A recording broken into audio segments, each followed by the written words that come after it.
All right, here we go. We're back again. Now we are going to be reviewing the first season of another Hulu original, which is How I Met Your Father, which is, if you live under a rock, it's the sequel series to How I Met Your Mother. And the long-awaited kind of, I don't want to say long-awaited, I don't think anybody was necessarily waiting for it, but I think we've been hearing about it for a long time, and how they were going to do it. I think it probably started as like a joke because it's just such an easy flip of like, yeah, How I Met Your Mother. And then it was like, oh, How I Met Your Father. And the easy, for me at least, like what I immediately thought was like, oh yeah, it's a story of how the woman who Barney ends up having his first kid with got to meet him. And I was like, that's such an interesting idea.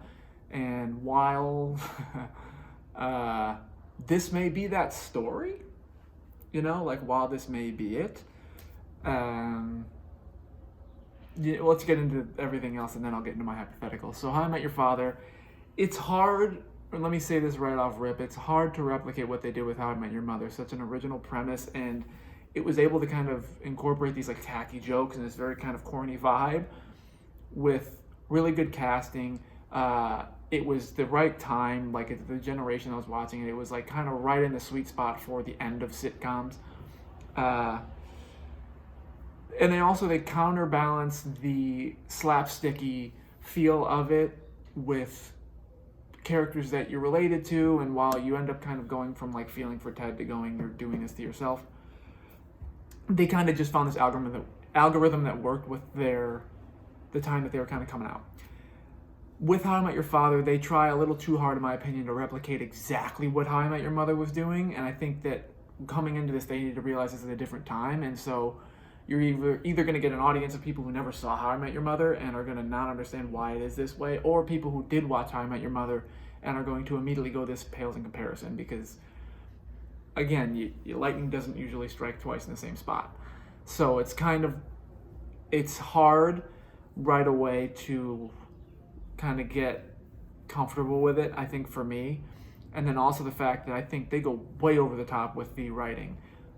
Let's, again, just get into specific highlights. I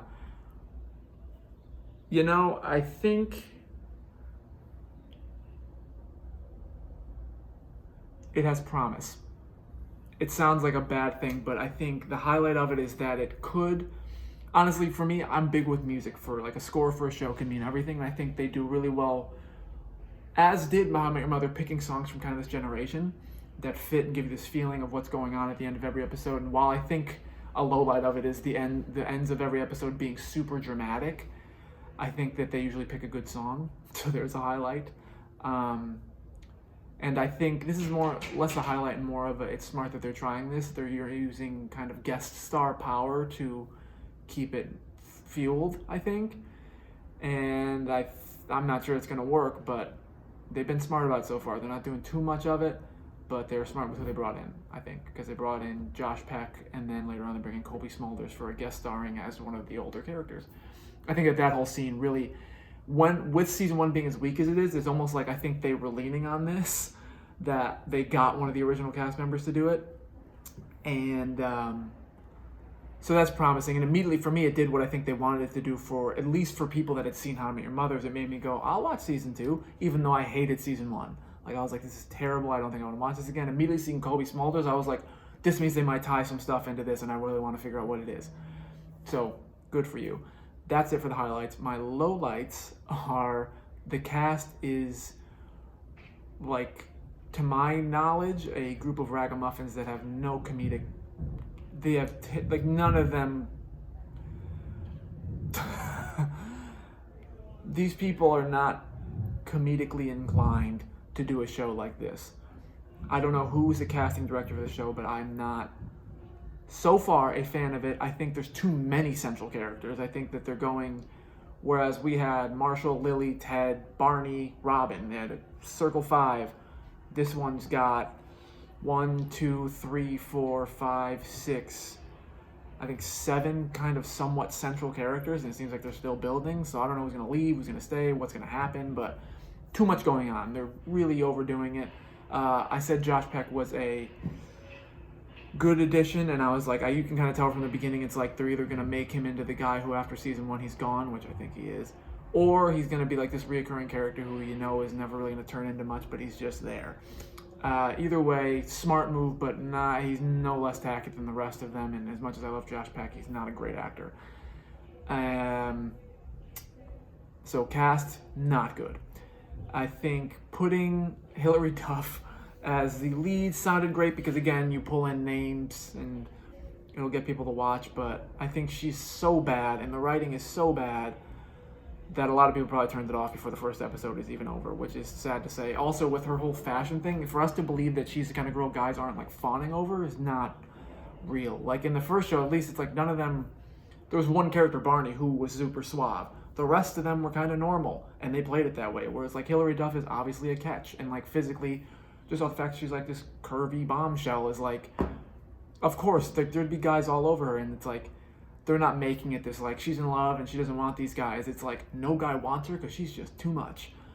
And I don't really buy that. And then they give her like this very out there New York-y style, which is trying to, I think, really push the envelope for them to be like, this show's trendy. Let's start this like almost Euphoria-like. Not like Euphoria, but like how Euphoria did start like this fashion trend and this certain look. It's like How I Met Your Mother's trying to take a note out of that book and make their central character super fashion conscious. And with the times to make this like, they're trying to, it's another example of why they're trying to make this the 2020s version of the How I Met Your Mother. And like how they all wore like Ted wore, a central character wore flannel t-shirts with like band names on them and all this other stuff, and baggy blue jeans and Converse, and that was the 2000s.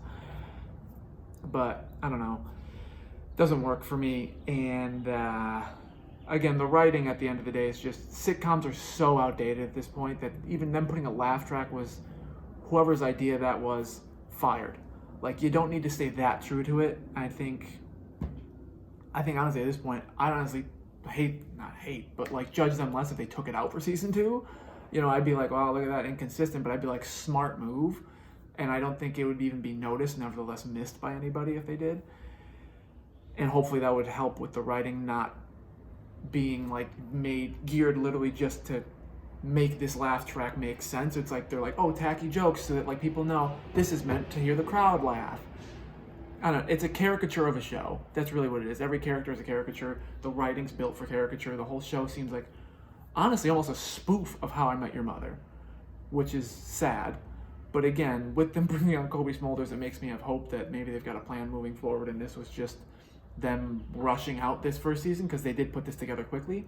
Like, you heard about the casting and all of a sudden it was like, yeah, a few months and it's going to be out, and then it was. And it was during COVID, I think, that they filmed it. So I get why maybe this was rushed to put together, or maybe some of these things were thrown in last minute. I'm hoping season 2 kind of finds its path, because I really was a fan of How I Met Your Mother, and if they are now, clearly they bring in Kobe Smulders, this is becoming part of this universe of How I Met Your Mother. They should do it justice. Now, my last thought on this is this hypothetical, this possibility that with bringing in Kobe Smulders, they are tying it into this time frame from the end of How I Met Your Mother.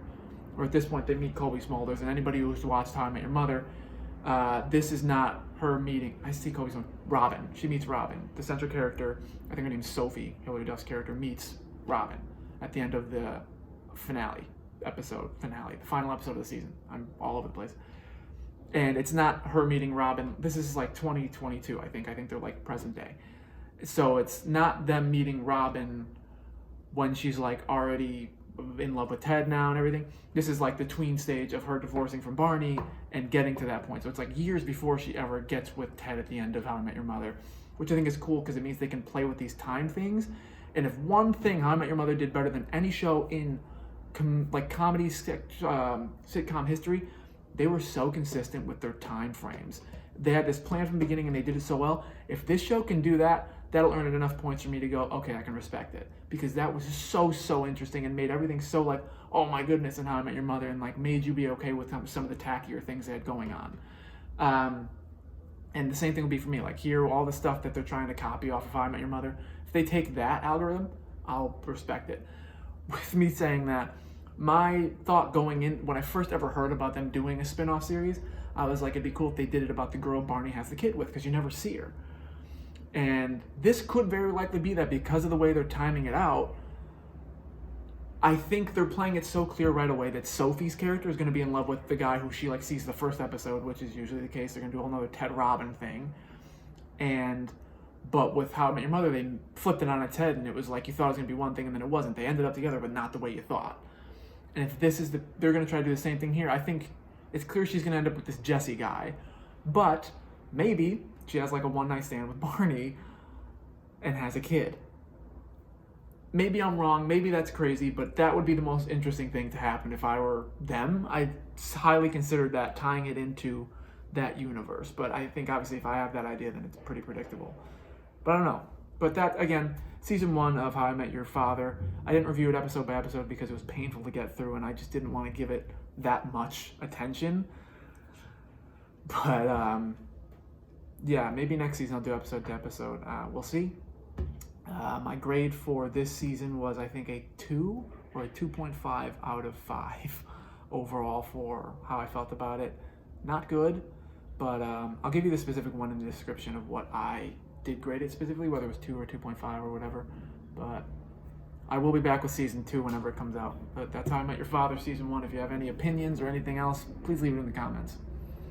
See you in the next video.